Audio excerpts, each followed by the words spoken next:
Fala aí pessoal, tudo bem? Bom dia para todo mundo.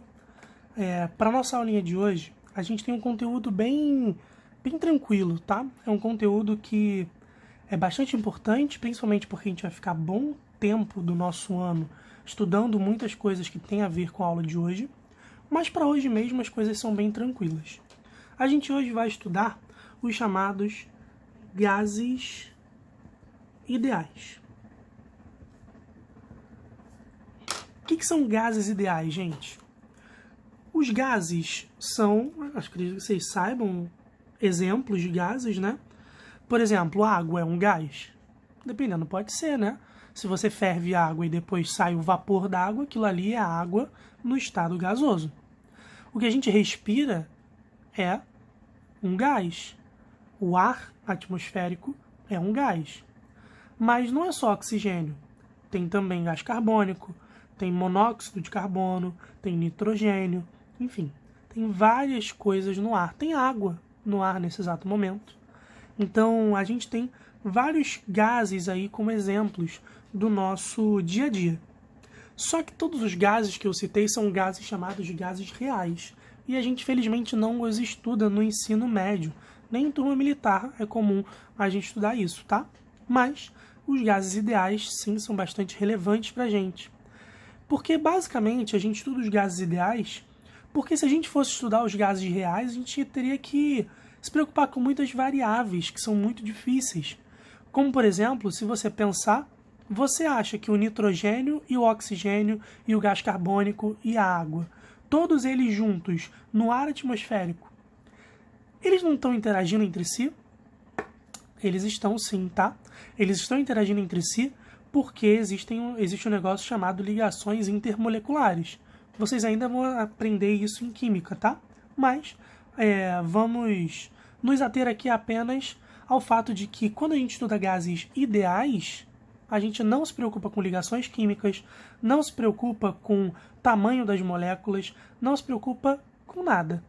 A gente simplesmente olha para os gases ideais como sendo bolinhas que vão bater umas nas outras e aí a gente vai ter algumas características dentro desses gases aí, que são as chamadas variantes de estado. As variantes de estado são 3. A primeira variante de estado que eu quero passar para vocês é a temperatura. A gente já estudou a temperatura por um bom tempo. A temperatura é a primeira variante de estado, porque se você pensar bem, se eu tenho um gás e eu aumento a temperatura dele, essas bolinhas que eu pedi para vocês imaginarem como sendo gases, essas bolinhas vão vibrar mais intensamente, aí vão bater umas nas outras. Não necessariamente interagindo quimicamente, mas fisicamente mesmo, batendo umas nas outras, como se fossem bolinhas de tênis que batem umas nas outras. Então, a temperatura é sim uma variante de estado, porque quanto maior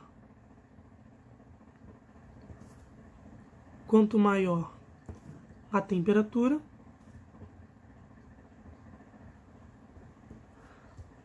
maior a vibração molecular.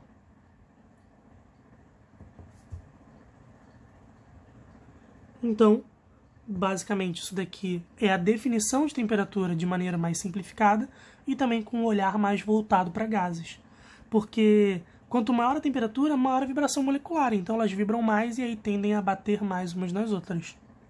Mas elas não tendem só a bater mais umas nas outras, não, tá? Elas tendem também, galera, a bater mais nas paredes do recipiente. Elas tendem mais a fazer força nas paredes do recipiente. E fazer força em algum lugar, a gente chama isso de pressão. Pressão, galera, não sei se vocês já estudaram isso em Física 1, acredito que não, mas pressão, a definição dela é que se eu tenho uma certa área e eu aplico uma força sobre essa área, eu vou então causar uma pressão nesse território. Então, se aqui eu tenho uma certa área e uma força feita sobre essa área, a definição de pressão é que pressão é a força sobre a área. Tudo bem? É uma definição que a gente vai usar nas próximas aulas. Então não é uma fórmula tão importante assim para a aula de hoje, mas para a continuidade do nosso estudo sim é importante, tá legal? Então, pressão aumenta quando eu aumento a temperatura normalmente, né? Nem sempre, tá? Mas pode acontecer bastante. Se a temperatura aumentar, a pressão aumentar também, porque a temperatura aumenta e bate mais nas paredes do recipiente, e aí o que acaba acontecendo é que esse gás vai fazer muita força. Por exemplo, uma panela de pressão. Imagina, o gás, várias moléculazinhas de vapor d'água dentro da panela de pressão. Você esquenta, o que vai acontecer é que a pressão vai aumentar, porque as moléculas vão bater mais na parede da panela de pressão. E é isso que, de fato, aumenta a pressão lá para que as coisas cozinhem mais rápido. Tudo bem? Então, a pressão está diretamente associada à temperatura, sim. Ok? Mas não só. Porque se você não está com aquilo ali tudo confinado num mesmo lugar, se você, por exemplo, está fazendo comida não numa panela de pressão, mas numa panela comum, se você esquenta as coisas, a gente já estudou isso, que a tendência é, conforme você esquenta as coisas, elas ocuparem espaços maiores. No caso, como o gás é um fluido, ele sempre ocupa um certo volume. Então, existe aqui uma terceira variável de estado, que é o chamado volume. Porque o gás, galera, ele pode ocupar um certo volume no espaço, mas se você aumenta o volume onde ele está confinado, vai mudar as características sobre ele, porque o gás sempre tende a ocupar o espaço inteiro. Isso daí é o que a gente chama de expansibilidade, é o princípio da expansibilidade. O que diz então o princípio da expansibilidade? Diz que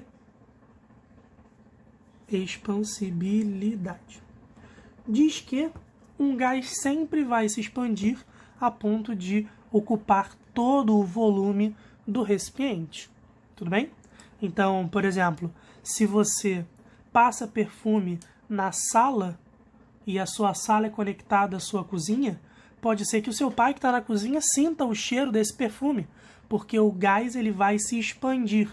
É claro que se tem alguém que está no quintal, vai sentir o cheiro muito mais fraco, ou talvez nem vá sentir o cheiro, porque já está bem mais distante de você e já se dispersou bastante no ar. Mas é claro, pode acontecer sim, de sentir um cheirinho lá de longe e falar, alguém passou perfume? Sim, passou, acho que passou sim, eu estou sentindo aqui na cozinha. Ah, sou eu aqui na sala que passei o perfume. E você lembra, então, que esse cheiro é representado por moléculas de perfume que estão dispostas no ar, e aí isso acaba expandindo até ocupar o máximo que conseguir. Então, eventualmente acaba se dissolvendo, né? Ficando tudo muito distante e você não sente mais aquele cheirão forte de antes, mas no início ele se expande o máximo que ele consegue. Tudo bem? Então, ele sempre vai ocupar o volume que ele conseguir. Tá legal?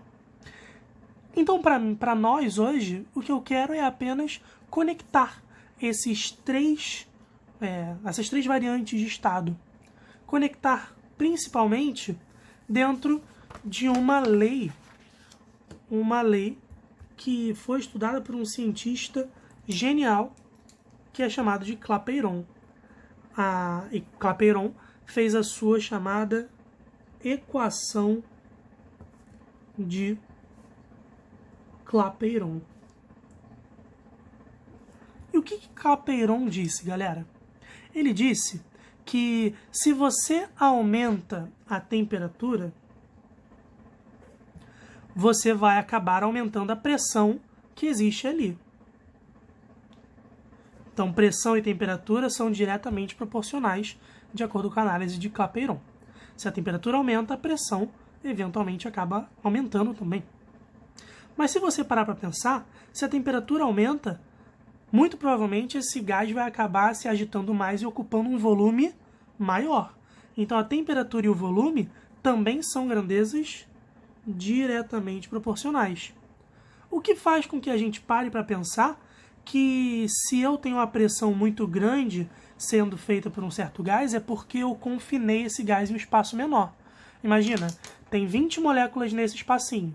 Se eu mantenho as 20 moléculas, só que agora aqui, ó, no espaço menor, essas 20 moléculas vão estar mais grudadinhas. Elas foram forçadas a ocupar um espaço menor, então a pressão vai aumentar. Elas vão bater mais na parede do recipiente.